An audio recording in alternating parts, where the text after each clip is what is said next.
destruyó sus sueños, le quitó las ganas que ella tenía de vivir. Estaba terminando su carrera, se iba para México a su diplomado y él se creyó con el derecho de quitarle la vida. En la madrugada del 21 de febrero de 2026, Laura Valentina salió con una idea sencilla: recoger una maleta con sus cosas y llevarse a su mascota. Justamente entró al apartamento de su exnovio, pero nunca volvió a salir con vida. Lo que pasó esa noche sigue dejando más preguntas que respuestas. Si quieres entender qué ocurrió realmente, quédate conmigo hasta el final del video.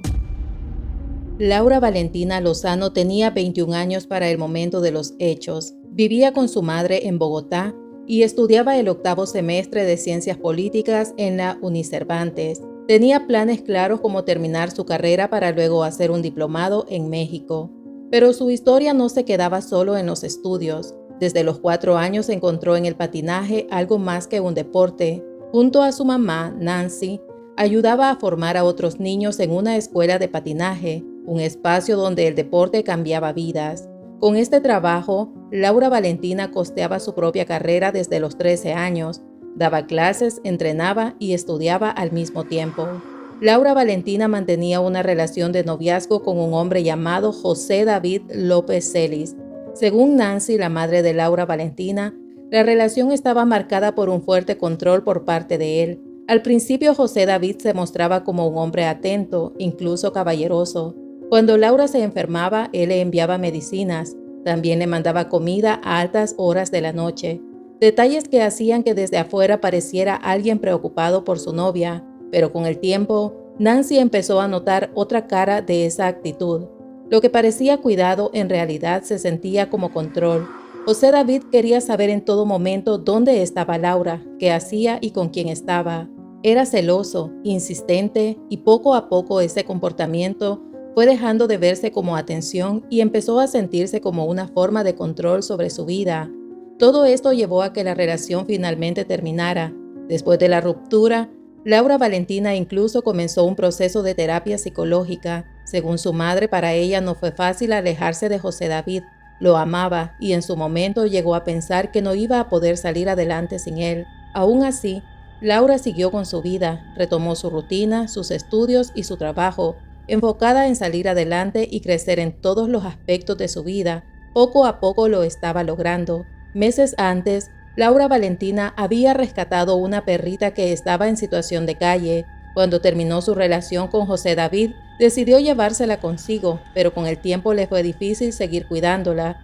Fue entonces cuando él le dijo que podía tenerla bajo su cuidado por un tiempo. Ya en la noche del 20 de febrero, José David le pidió que fuera por la perrita, asegurando que ella no podía seguir teniéndola. Esa noche, Laura Valentina pidió un servicio de transporte por aplicación para ir al apartamento de su exnovio, ubicado en el barrio Cedritos, en el norte de Bogotá. Al llegar le pidió al conductor que le esperara. Subió al apartamento para recoger una maleta y a su mascota. Poco después regresó al vehículo, pero se dio cuenta de que había olvidado su celular. Le pidió al conductor que la esperara unos minutos mientras iba por su dispositivo móvil. Sin embargo, Laura Valentina no regresó.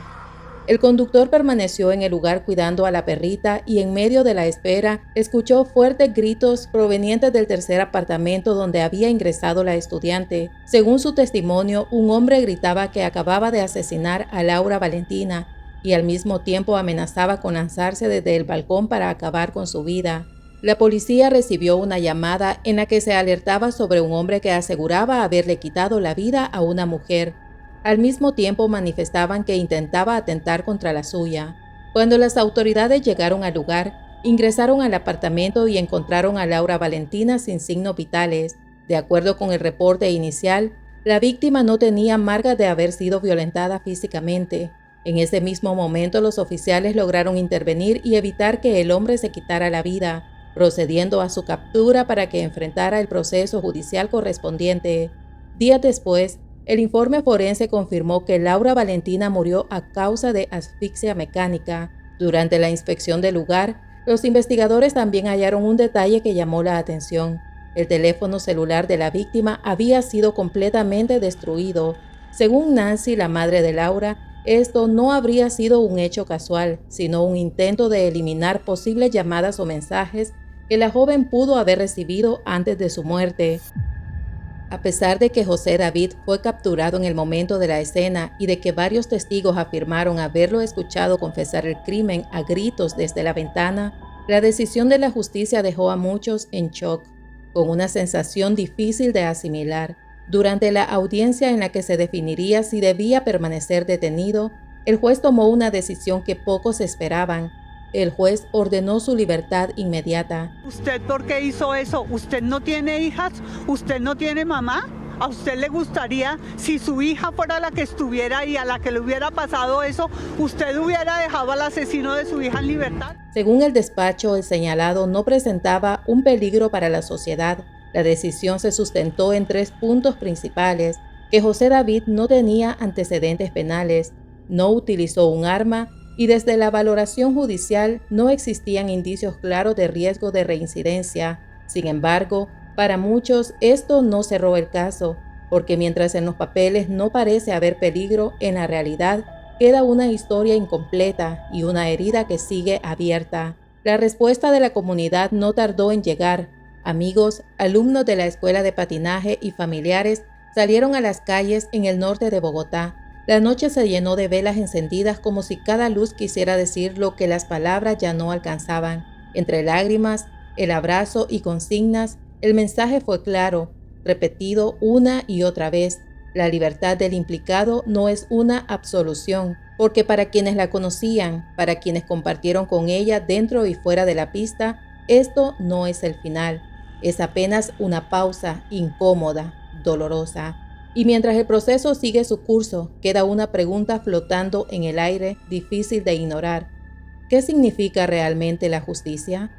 La historia de Laura Valentina no se apaga, sigue viva en la memoria de quienes la amaron y en cada vela encendida y en cada voz que se niega a olvidar. Porque hay casos que no se cierran con una decisión, hay casos que se quedan abiertos en la conciencia de todos.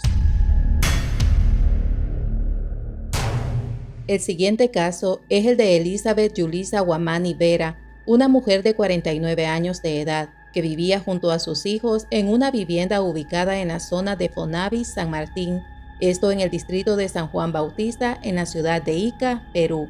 Elizabeth era descrita como una mujer dedicada a su familia, discreta, fuerte y con una sonrisa tranquila que parecía calmar cualquier tormenta. En ese mismo inmueble también residía su pareja sentimental, Eber Paco Lamoya, de 42 años.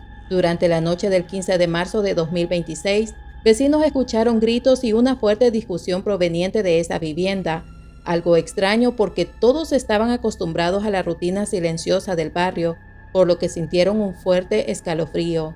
La mañana del 16 de marzo, los residentes del barrio se despertaron como cualquier otra mañana.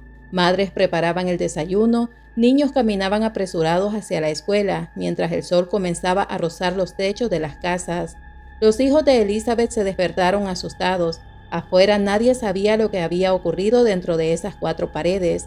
Lo que comenzó como un conflicto familiar rápidamente se había transformado en tragedia. A eso de las 8 de la mañana, los hijos de Elizabeth llamaron a su hermano mayor para contarle que su padrastro había atacado brutalmente a su madre.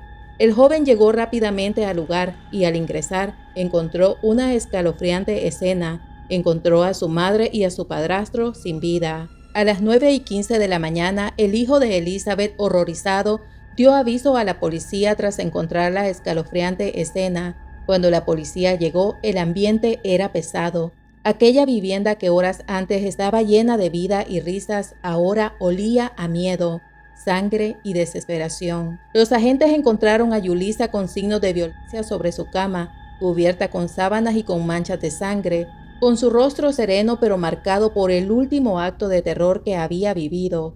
En la ducha fue hallado el cuerpo de Eber Paco, con heridas en los brazos que harían presumir que se había quitado la vida tras cometer el ataque. Los vecinos se acercaron con lágrimas en los ojos. Cada uno compartía recuerdos cercanos, historias de una mujer que parecía inquebrantable y que había sido víctima de un acto que nadie esperaba. El lugar fue asegurado por la policía que inició las diligencias correspondientes para esclarecer con exactitud cómo se desarrollaron los hechos dentro de la vivienda. Los peritos trabajaron con mucho cuidado para levantar cada una de las evidencias para poder reconstruir lo que había ocurrido. Los testimonios, indicios y huellas fueron analizados por la policía y el Ministerio Público en busca de una explicación que cerrara los vacíos de aquella mañana trágica. Según las primeras hipótesis de la Policía Nacional del Perú, el día de los hechos, Ever se encontraba en estado de ebriedad cuando intentó sobrepasarse o acercarse indebidamente a su hija de 13 años. Lo que este hombre no sabía es que Elizabeth no consentiría este tipo de actos hacia su propia hija. La mujer, al ver la situación, le reclamó a Ever y defendió a su hija agrediendo a su pareja con un objeto en el rostro, lo que generó una fuerte discusión entre ambos. Pero el individuo, totalmente descontrolado, tomó un martillo y le propinó varios golpes mortales hasta cegarle la vida. Al ver lo que había cometido, el hombre se quitó la vida para no enfrentar a la justicia. Medicina Legal trasladó los cuerpos hacia la morgue para su respectivo reconocimiento. A partir de ese día, el barrio que antes había sido seguro quedó marcado por la tragedia. Los murmullos, las miradas perdidas y la incredulidad se mezclaban con el dolor de la familia. Con la muerte del presunto agresor, el proceso judicial quedó cerrado de forma abrupta, sin que existiera una persona que pudiera responder por el feminicidio de Elizabeth Yulisa Guamani.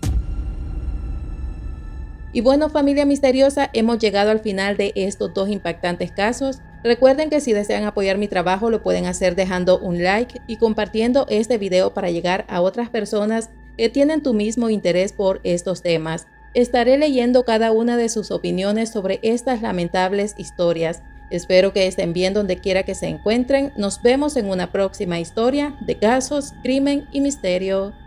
Adiós.